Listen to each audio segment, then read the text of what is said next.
My son's girlfriend looked at my muddy boots and asked why the gardener was eating with the family. My son didn't get angry. He simply asked her one question: who do you think owns this entire estate? Welcome back to Dad's real-life revenge. Grab yourself a drink, a few snacks, get comfortable, and remember this: the people in these stories had every opportunity to do the right thing. They simply chose not to. Leave a comment with the number 1 so we can begin the story, and hit the like button because I believe you're going to enjoy this one. Rain hammered against the wooden porch roof outside. I pushed the door open and stepped into the dining room. My wool coat was damp and cold from the frost. On my feet were an old pair of leather boots. Red mud from the trail behind the horse barn still clung to the soles in long streaks. Night had fallen faster than I expected. Inspecting the drainage system before the cold front arrived had taken longer than planned. The oiled oak floor gleamed beneath the lights. Every step I took left behind a faint damp mark. The long dining table had already been set. The aroma of steak filled the room. Silverware and crystal reflected the sparkling chandelier overhead. Vanessa sat across from my son. She wore a carefully tailored cream-colored dress. Her hair was pinned up. A small sapphire ring rested on her finger. She froze with her wine glass halfway to her lips. Her eyes traveled from my damp coat down to my boots. Her eyebrows drew together. Disgust spread across her carefully made-up face. She turned toward Ethan. She made no effort to lower her voice. She spoke loudly enough for everyone in the room to hear.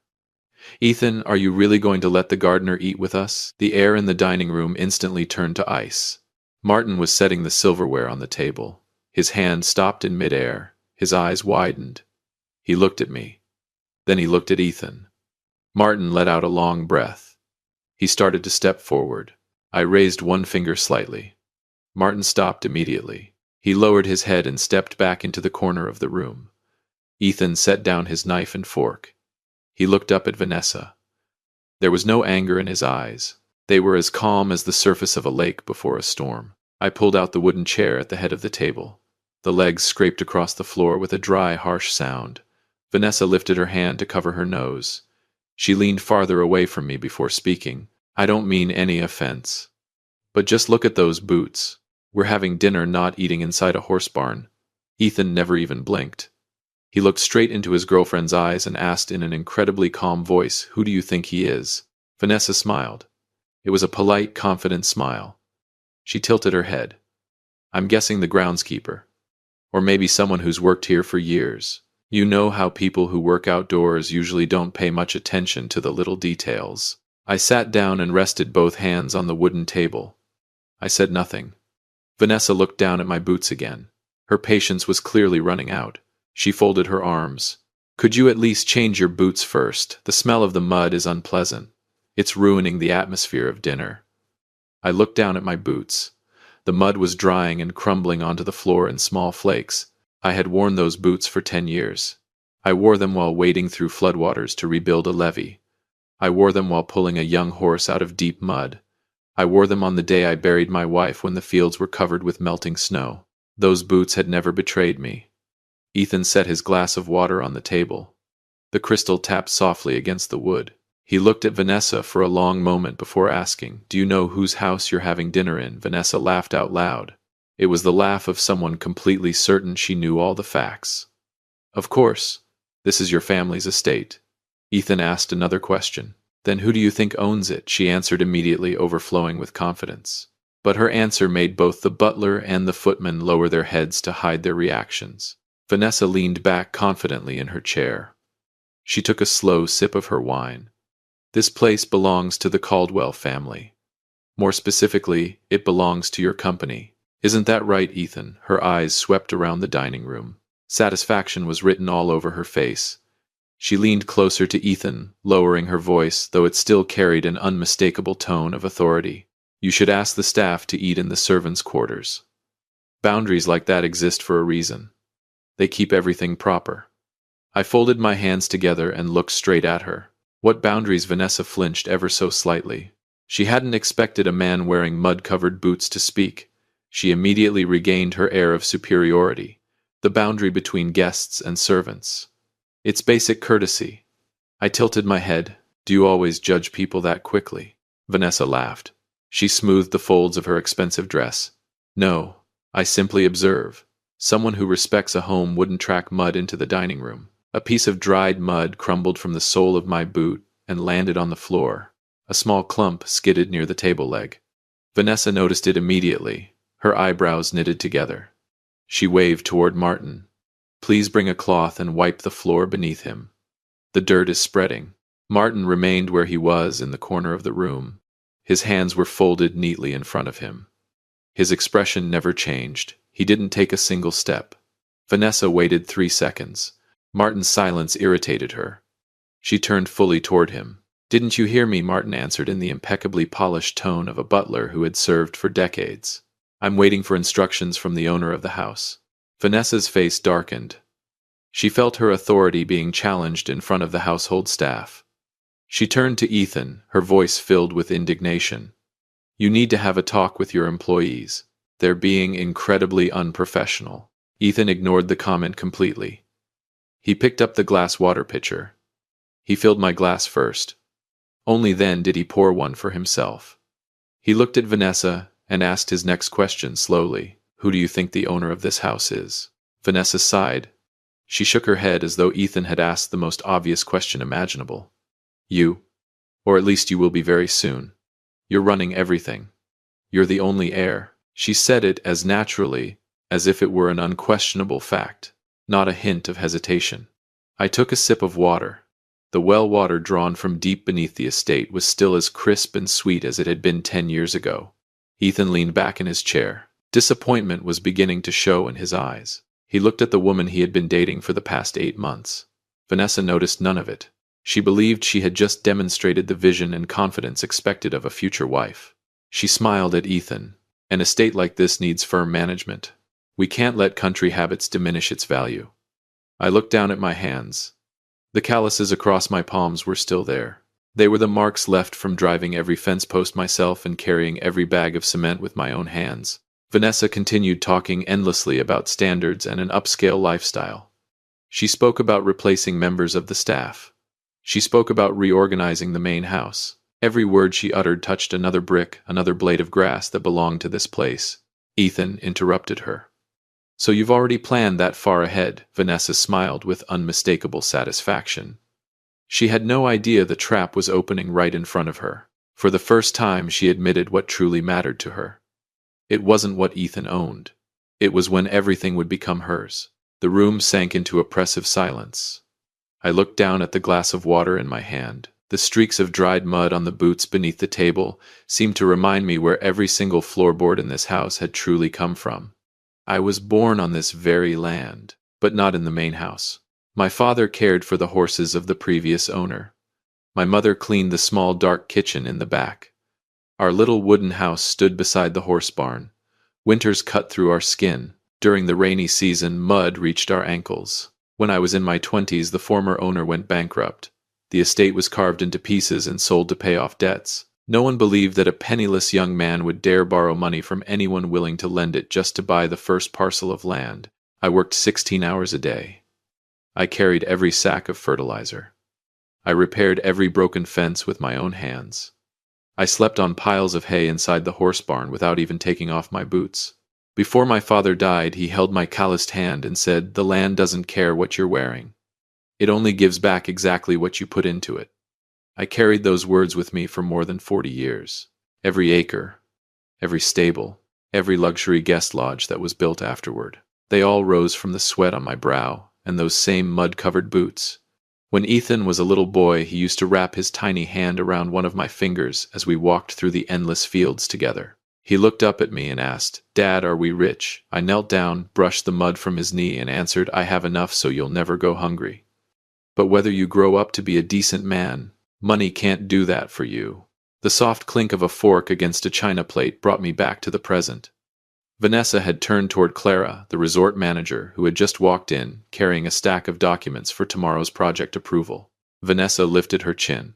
Her voice carried the unmistakable curiosity of someone trying to measure another family's wealth. "When did Ethan's family buy this place?" Clara stopped. She looked at me with complete respect. Then she turned to Vanessa and answered simply, "Mr. Caldwell built it over more than 40 years. Vanessa smiled with quiet satisfaction. She misunderstood completely. She assumed Clara was referring to Ethan's late grandfather. She nodded as though she had just confirmed the legacy of an old family dynasty. So it's been in the family since his grandfather's time. That explains why the estate has such a timeless character. Clara was about to correct her. I caught her eye. She immediately pressed her lips together and remained silent. Vanessa leaned comfortably against the table. She looked at me. In her eyes, I was nothing more than a living relic from another era. A stubborn old man who had spent his life clinging to mud and dirt, never realizing the world had changed. Vanessa was sitting across from the man who had bought every field, repaired every roof, and signed every paycheck for everyone in that room. Yet she still believed I was hired help. Never judge a person by their shoes. Some shoes are covered in mud because the person wearing them is busy building the very life that others simply sit back and enjoy. Vanessa began speaking again. This time, she launched into the future she had already imagined for herself. A future in which this estate would become a private playground for the upper class. Vanessa slowly swirled the stem of her wineglass. Excitement was written all over her face. She never noticed the quiet, unreadable look in Ethan's eyes. A place this large needs to be repositioned. If we redevelop it into a private club or a luxury wedding resort, the revenue could increase fivefold. I set my glass of water on the table. The crystal made a soft sound against the wood. I looked at her. Have you ever run a farm? Vanessa smiled with quiet mockery. She answered in the tone of someone dispensing wisdom. I don't have to. These days, nobody keeps land just for farming or raising livestock anymore. That's 20th century thinking. I replied calmly. So you think the value of this place lies in selling tickets for wealthy people to come here and take pictures? Vanessa crossed her legs. She lifted her chin as she looked at me. The value lies in using it efficiently. Anything that doesn't create an image of luxury should be eliminated. Ethan leaned back in his chair. He folded his arms across his chest. His index finger tapped lightly against his sleeve. It was a habit of his whenever he began studying a move on the chessboard. He finally spoke. His voice was so calm that it was unsettling. What if one day I don't inherit this place? Vanessa froze. The hand holding her wineglass stopped in midair. She blinked twice. Her surprise quickly turned into a strained smile. That's ridiculous. You're the only son. If this estate doesn't go to you, who else would it belong to? Ethan didn't smile. He looked straight into her eyes. I'm asking, what if? The confidence on Vanessa's face began to crack. She set her wineglass down a little too hard. The wine rippled inside the glass. Her expression became serious. If that happened, we'd have to rethink our entire future. I can't invest my time in a promise that has no foundation. I remained silent, watching. Beneath the table, Ethan's hand slowly tightened into a fist. Vanessa leaned closer to him. She lowered her voice. But in the silence of the dining room, every word reached my ears with perfect clarity. I didn't move out to the countryside to live next to servants and the smell of horse manure, if in the end none of this is ever going to belong to us. The words hit the floor like a slab of cold stone. Martin closed his eyes where he stood in the corner. Clara pressed her lips tightly together. The disrespect was no longer hiding behind polite conversation. It had revealed itself for what it truly was. Naked calculation. Vanessa had no idea she had just crossed the final line. She still believed she was being reasonable. She thought she was simply protecting the legitimate interests of a future partner. I looked at my son. His face had hardened. But he didn't explode. He restrained his anger with every lesson in self-control I had spent years teaching him. At that moment I knew Ethan no longer needed any more proof. Yet he still let her keep talking, because the worst was still to come. I shifted my foot slightly. A piece of dried mud broke loose from the sole of my boot. It fell onto the oak floor beside the dining table. Vanessa noticed it immediately. Her eyes filled with disgust. She no longer bothered to hide her irritation. She beckoned to one of the servers. Please clean this up right away, before that filthy mess ruins the expensive rug. I looked at the piece of mud on the floor. I'll clean it up myself. Vanessa turned toward me. A mocking smile spread across her face. That's not necessary. That's what the staff is for. Making the guests or the management look at something like this is incredibly disrespectful. I looked up at her. I used to be staff myself. Vanessa let out a smug laugh. She folded her arms. Then you should understand proper etiquette even better. People who work with their hands shouldn't intrude into the space reserved for management. Beneath the table, Ethan clenched both fists so tightly that his knuckles turned white. Vanessa never noticed. She turned completely toward Ethan. Her voice carried a hint of sweetness, but beneath it was unmistakable determination. Why don't we have him eat downstairs in the kitchen? I don't want our first dinner at the estate to turn into something this provincial. The dining room froze completely. Martin had just stepped out carrying a silver tray when he stopped in his tracks. He set the tray down on the sideboard. Clara turned her face away. She pressed her lips tightly together to keep her anger under control. I looked at Vanessa.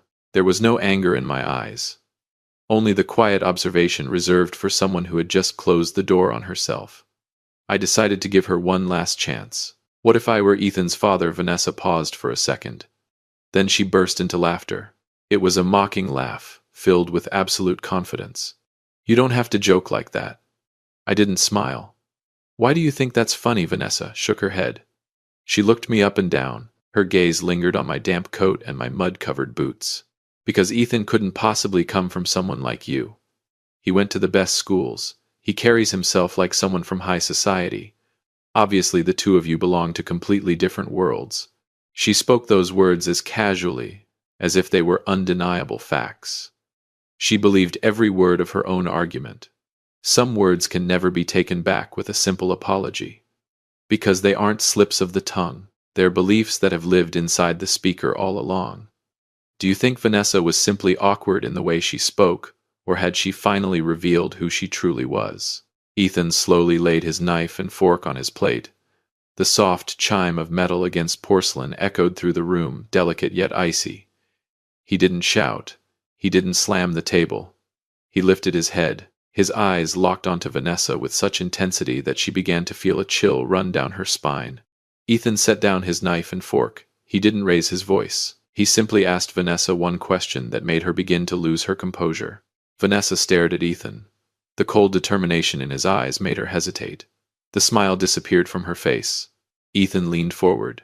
He folded his hands together on the table. When he spoke, his voice was low, steady, and unmistakably firm. Who do you think paid to restore this house? Vanessa blinked. She struggled to regain her confidence. Your family. Your family's company. Ethan never took his eyes off her. He continued. Who bought the northern acreage last year? Vanessa's irritation began to show. She adjusted the button on her dress. The company did. You already told me about that deal. Ethan tilted his head. And who founded that company? Vanessa let out a long breath. She folded her arms across her chest. Ethan, I don't understand the point of this little interrogation. We were talking about keeping order in this house. Ethan raised his hand. He pointed directly at me. How long do you think he's worked here? Vanessa glanced at me. Her eyes still held undisguised contempt. Probably his whole life. People like him usually never leave. They get used to spending their lives in one place. I heard every word. The hand resting on my knee never moved. I remained completely silent. Clara stepped forward from the corner of the room. She couldn't stay quiet any longer. That's right. He's been here almost his entire life. Vanessa smiled with satisfaction. She lifted her chin toward Ethan. See, I told you. Clara took a deep breath. Her voice became sharp, but not as an employee. Vanessa froze. She turned toward Clara in complete surprise. Ethan raised his hand, stopping Clara. He wanted Vanessa to face the truth with her own words. Let her answer. Ethan tapped his finger lightly against the wooden table. Each tap sounded like the countdown of a clock. Who signs Martin's paycheck every month? Vanessa said nothing. For the first time, she realized something wasn't right. Who personally injected the capital that saved this entire estate from bankruptcy 20 years ago? Vanessa didn't answer. Her lips trembled slightly. And who owns 80% of the company that you assume you'll someday help run? The room fell into absolute silence. Only the relentless rain pounding against the glass doors behind us could be heard. The confidence drained from Vanessa's face. Its color faded until she looked almost pale. She looked at Ethan. Then slowly she turned toward me. This time she didn't look down at my mud-covered boots. She looked straight into my eyes. The arrogance of someone who believed herself superior was gone. All that remained was confusion. and a terrifying suspicion that was beginning to take shape. For the first time, Vanessa looked at me not with contempt, but with fear. Ethan slowly rose to his feet. He stood tall. His shadow stretched across the dining table. He looked straight into Vanessa's eyes. There was not a trace of warmth left in his voice. "The man you just suggested should eat in the kitchen is my father." Vanessa froze. The wineglass in her hand tilted. A drop of red wine spilled over the rim and landed on her expensive cream-colored dress. She didn't even notice. The entire room fell still. Not a single heavy breath could be heard. Ethan pointed around the dining room. Every word struck with unmistakable force. "And he doesn't work here." He took one step toward me. "He owns this house." Vanessa's mouth fell open. Her eyes widened as far as they could. "He owns this entire 2,000-acre estate. He owns the majority of the company I'm running. And nearly everything you've already been planning to use after we got married belongs to him." Every sentence Ethan spoke landed like a direct punch. Every trace of arrogance vanished from Vanessa's face. The color drained from it completely. She turned toward me. Her trembling hands gripped the edge of the table. She stared at me. "Why didn't you tell me?" Her voice cracked. There was nothing elegant or composed left about her. I calmly took another sip of water. Then I looked straight at her. "You never asked who I was. You simply decided who I was." Vanessa shook her head over and over. She desperately searched for an excuse. I thought you were just—" I interrupted her. My voice remained as calm as it had been from the beginning. "That's right. You believed a pair of boots told you everything about a person." Martin stepped out from the corner of the room. He came to stand beside my chair. His head was held high. "Mr. Caldwell isn't just the owner of this estate. He's the man who kept every one of us employed through the hardest years we ever faced." Clara stepped forward. She looked at Vanessa with unmistakable contempt. "He paid my college tuition with his own money after my father lost his job, and he has never sent a single person away from this dining table." Vanessa stumbled backward. Her foot caught the leg of her chair. She nearly fell. Her confusion turned into panic. She hurried toward Ethan. Her eyes filled with tears. "Ethan, I'm sorry. I didn't know. I was only thinking about your image." She reached toward him, trying to take his hand. "I truly didn't know he was your father. If I had known—" Ethan stepped back. He avoided her hand. "If you had known he was wealthy, you would have treated him differently, wouldn't you?" Vanessa froze. Ethan's question struck directly at the truth she had been trying to hide. Ethan looked at her with overwhelming disappointment. Her contempt for working people had been exposed completely, but what hurt him most was the shameless opportunism hidden behind the mask of love. If you've stayed with us all the way to this point, then I hope you found this story worthwhile. Please do us one small favor, it only takes a moment. Like this video and subscribe. Leave a comment with the number 5 so I'll know you've made it this far, and include the name of the city you love. So many people watch without doing it, but it costs you nothing, and means the world to us. Ethan stood with his arms crossed. His eyes were as cold as ice.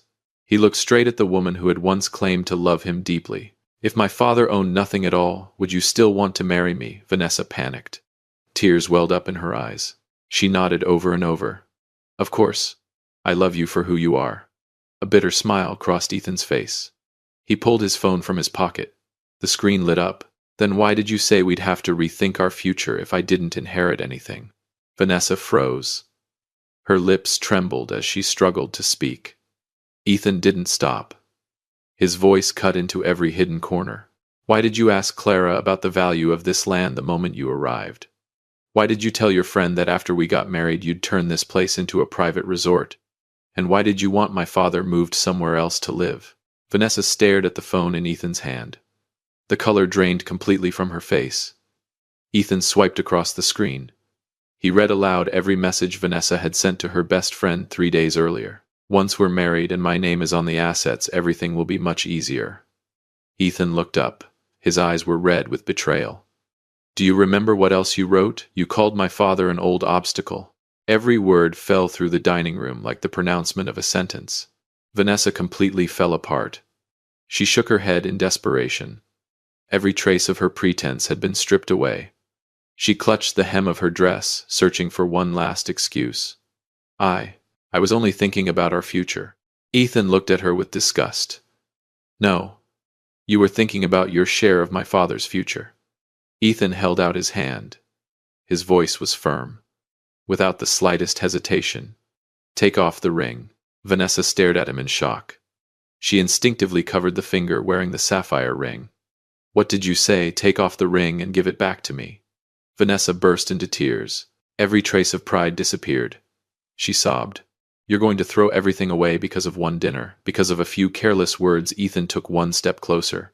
He looked straight into her eyes. No, I'm ending this because tonight you stopped pretending. Vanessa's hands trembled as she removed the ring. She placed it on the wooden table. The metal struck the wood with a dry, hollow click. As she backed away in panic, she hid both hands behind her back and secretly tapped out a desperate text message to her mother. She thought losing the ring was the highest price she would have to pay. But another business deal was still hanging entirely on the signature of the man wearing the mud-covered boots. Vanessa stood motionless, staring at the ring on the table. Tears had smeared her makeup. But her collapse didn't end there.